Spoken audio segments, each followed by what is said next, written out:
Open టాక్కి స్వాగతం. TDP Janasena ఉమ్మడి అభ్యర్థుల ప్రకటన ఈరోజు వైసీపీ గుండెల్లో రైళ్లు పరిగెట్టిస్తుంది.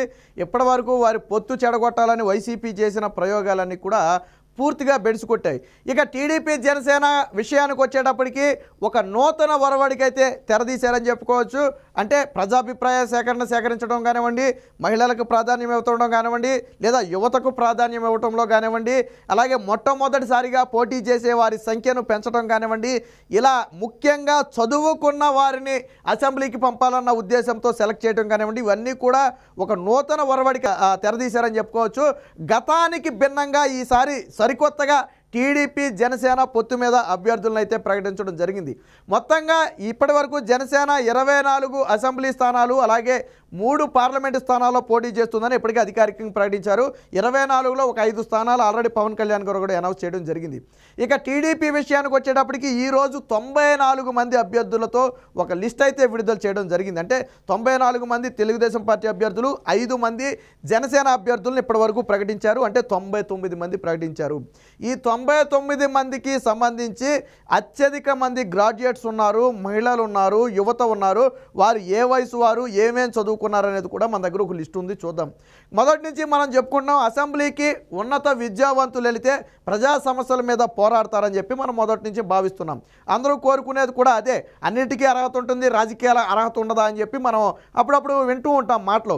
అయితే అర్హత అనేది చదువుకోని వాళ్ళు కూడా గతంలో సేవ చేసిన వాళ్ళు చాలామంది ఉన్నారు. కాబట్టి దాన్ని కొలమానంగా చూడలేం. కానీ ఇప్పుడున్న పరిస్థితుల్లో చదువుకున్న వాళ్ళు అసెంబ్లీకి వెళ్తే ప్రజల పక్షాన పోరాడతారనేది ప్రధాన ఉద్దేశం. ఎందుకంటే ఈ 4-5 ఏళ్ళ అసెంబ్లీ చూడండి, మొత్తం తిట్టుకోవడం తన్నుకోవడం తప్ప. ఎందుకంటే వైసీపీలో ఉన్న వాళ్ళందరూ కూడా 10th fail, inter fail, degree fail, వాళ్ళంతా కూడా అలాంటి వాళ్ళందరూ కూడా ఆ పార్టీలో ఎమ్మెల్యేలు అయ్యారు, మంత్రులు అయ్యారు. సో ఏం జరిగింది, రాష్ట్రం ఎలా ఉందనేది మనం చూసాం. కాబట్టి దీన్ని దృష్టిలో ఉంచుకునే మొట్టమొదటిసారిగా గ్రాడ్యుయేట్స్ సంఖ్య ఎక్కువగా ఉన్న ఆ అభ్యర్థులను అయితే తీసుకోవడం జరిగింది. ఇక ఇంకో విధానం ఏంటంటే దాదాపుగా 1,03,00,000 మంది నుంచి ప్రజాభిప్రాయ సేకరణ చేసిన తరువాత ప్రకటించినటువంటి సీట్లు ఇవి. మొట్టమొదటిసారిగా దేశంలోనే ఈ స్థాయిలో ప్రజాభిప్రాయ సేకరణ చేసి టిక్కెట్లు ఇచ్చిన ఘటన ఎక్కడా జరగలేదు. ఎందుకంటే వాళ్ళకి కావాల్సిన వాళ్ళకి ఇచ్చుకోవడం, పలుకుబడి ఉన్న వాళ్ళకి ఇచ్చుకోవడం, లేదా పాపులర్ అయిన వాళ్ళకి ఇచ్చుకోవడం మనం చూస్తూనే ఉంటాం. బట్ ఇండియాలోనే మొట్టమొదటిసారిగా చంద్రబాబు గారు ఒక నూతన విధానానికి తెరదీశారు.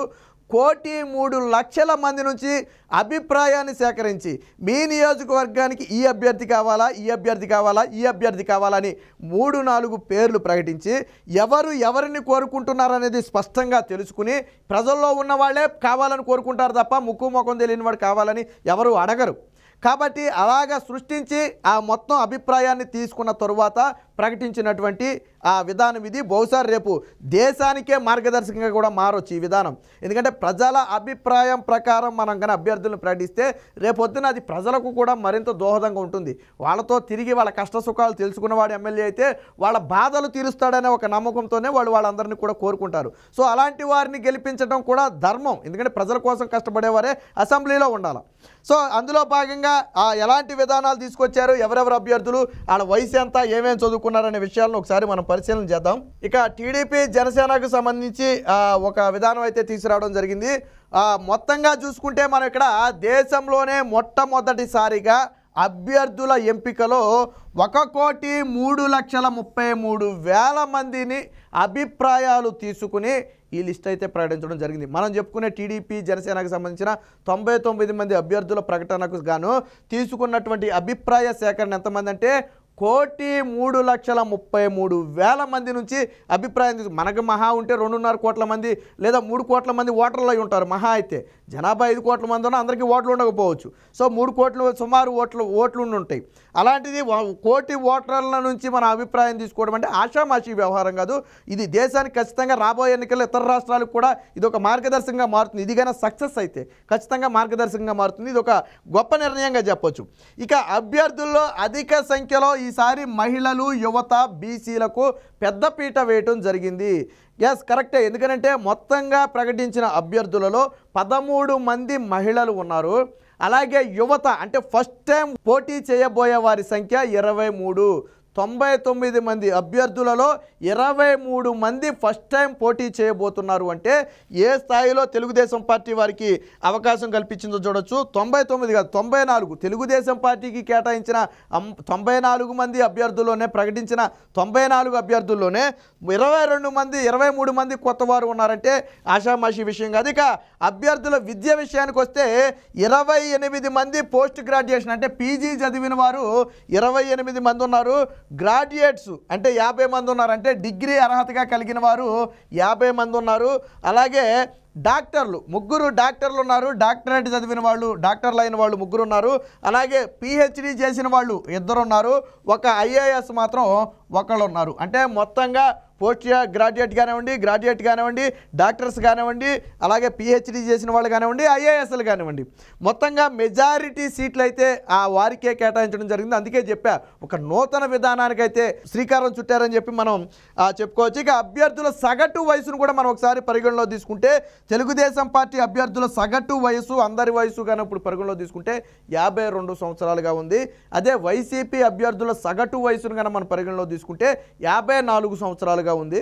సో ఇది కూడా కొంత మిడిల్ ఏజ్ వాళ్ళు చేయడం చూసాం మనం. గతంలో చూసుకుంటే అంతా 60+ 70+ వాళ్ళు ఎక్కువగా ఉండేవాళ్ళు. బట్ ఇప్పుడైతే 52 సంవత్సరాల సగటు వయసుగా మారింది. ఇక తెలుగుదేశం పార్టీలో కొత్త వారికి అధిక ప్రాధాన్యం. మొత్తం 94 మందిలో 23 మందికి కొత్త వారికి అవకాశం ఇచ్చారు. అలాగే దళితులకు కూడా పెద్దపీట వేశారు. మనం ఇది కూడా ఖచ్చితంగా మాట్లాడుకోవాలి. ఎందుకంటే మహాసేన రాజేష్ కానివ్వండి కొలికిపూడి శ్రీనివాస్ కానివ్వండి ఇలాంటి కొత్త వాళ్ళను దళితులందరికీ కూడా సీట్లు కేటాయించి నిజంగా దళితులకు మేలు చేసేది తెలుగుదేశం పార్టీనే అని మరొకసారి చాటి చెప్పారు. వీరంతా కూడా కష్టకాలంలో ప్రజల తరపున పోరాడిన వారే. కొలికిపూడి శ్రీనివాస్ కానివ్వండి లేదా మహాసేన రాజేష్ కానివ్వండి నిత్యం ప్రజల్లో ఉండేవాళ్ళే. మనం చూసేది ఇందులో కొత్తగా దాపరికం ఏమీ లేదు. ఇప్పటికిప్పుడు తెర మీదకి వచ్చిన వాళ్ళు అంతకంటే కానే కాదు. కాబట్టి వారికి సీట్లు కేటాయించడం అంటే ఖచ్చితంగా కష్టపడిన ప్రతి ఒక్కరికి తెలుగుదేశం పార్టీలో అవకాశాలు ఉంటాయి. సరే అందరికీ ఎమ్మెల్యేగా సీట్లు రాకపోవచ్చు. బట్ ఆ స్థాయిలో ప్రయోజనాలు కూడా కల్పిస్తారు. ఇక్కడ మన కష్టపడిన వారికి ఫలితం ఉందా లేదా అనేది ఈరోజు ప్రకటించిన అభ్యర్థులను బట్టి అయితే మనం చూడొచ్చు. 23 మంది కొత్త వారిని పరిచయం చేస్తున్నారంటే ఆషామాషి వ్యవహారం కాదు. తెలుగుదేశం పార్టీ లాంటి చరిత్ర కలిగిన ఒక పార్టీలో టికెట్ కోసం ఎంతమంది ఆశావాహులు ఉంటారో మనం చెప్పలేం. కానీ 23 మందిని కొత్త వారిని పరిచయం చేస్తున్నారు అంటే వాళ్ళు కష్టపడ్డారు అని గుర్తించారు. యువతకు ప్రోత్సహించాలనుకున్నారు. కాబట్టి ఈరోజు వారందరికీ కూడా టికెట్లు అయితే కేటాయించడం జరిగింది. ఇక వీరి ఎడ్యుకేషన్ అలాగే ఏజ్ స్ప్లిట్ కూడా ఒకసారి మనం చూసే ప్రయత్నం చేద్దాం. ఇది టీడీపీ జనసేన ఉమ్మడి ఇదైతే టీడీపీ జనసేన ఉమ్మడి లోగోని మనం ఇక్కడ చూడొచ్చు. ఇక ఏజ్ ప్రకారం చూసుకుంటే మనం 25 ఏళ్ల నుంచి 35 ఏళ్ల వయసు ఉన్నవారు 2 ఉంటే 36 నుంచి 45 ఏళ్ల వయసు ఉన్నవారు 22 మంది ఉన్నారు. అలాగే 46 నుంచి 60 ఏళ్ల వయసు ఉన్నవారు 55 మంది ఉన్నారు. ఇలాగే 61 నుంచి 75 వయసు ఉన్నవాళ్ళు మాత్రం 20 మళ్ళీ తగ్గింది. మీరు గతాన్ని చూసుకుంటే గతంలో పాలిటిక్స్ని చూసుకుంటే 60+ 50+ వాళ్ళు చాలా ఎక్కువ మంది ఉంటారు. 3 వంతుల మంది వాళ్ళే ఉండేవాళ్ళు. బట్ ఈసారి పరిస్థితి పూర్తిగా మారింది. గతంలో అన్నట్టుగానే బాగా సీనియర్లు వయసు పడిన వారందరికీ కూడా రెస్ట్ ఇవ్వడం అయితే జరిగింది. ఇక ఇందులో చూడండి 36 ఏళ్ల నుంచి 60 ఏళ్ల వయసు ఉన్న వారిని తీసుకుంటే మొత్తంగా 77 మంది ఉన్నారు. అంటే మిడిల్ ఏజ్లో 77 మంది మొత్తం 99 మంది అభ్యర్థుల్లో 77 మంది మిడిల్ ఏజ్లో ఉన్నారంటే ఖచ్చితంగా ఇది ఒక సరికొత్త అధ్యయనంగా మనం చెప్పుకోవచ్చు. ఇక అలాగే మహిళలకు వచ్చేటప్పటికి 13 మంది కేటాయించారు. పురుషులకు 86 మంది కేటాయించారు. ఆల్రెడీ ఎడ్యుకేషన్ మనం ఇప్పుడే చూసాం. ఐఏఎస్ ఒకళ్ళు ఉంటే పిహెచ్డి చేసిన వాళ్ళు 2 ఉంటే పీజీ అంటే పోస్ట్ గ్రాడ్యుయేషన్ చేసిన వాళ్ళు 30 మంది ఉంటే వాస్తవానికి ఇది 30 మంది అంటే పోస్ట్ గ్రాడ్యుయేషన్ కలిపేశారు. ఇక్కడ ఎంబీబీఎస్ 3 గ్రాడ్యుయేషన్ 50 దాదాపుగా మొత్తం 99 మందికి అయితే ఇవ్వడం జరిగింది. ఏది ఏమైనా ఉన్నత విద్యావంతులు ఈసారి అసెంబ్లీలో అడుగు పెట్టబోతున్నారు. ఎందుకంటే వచ్చే ఎన్నికల్లో టీడీపీ జనసేన ప్రభంజనం ఖాయం.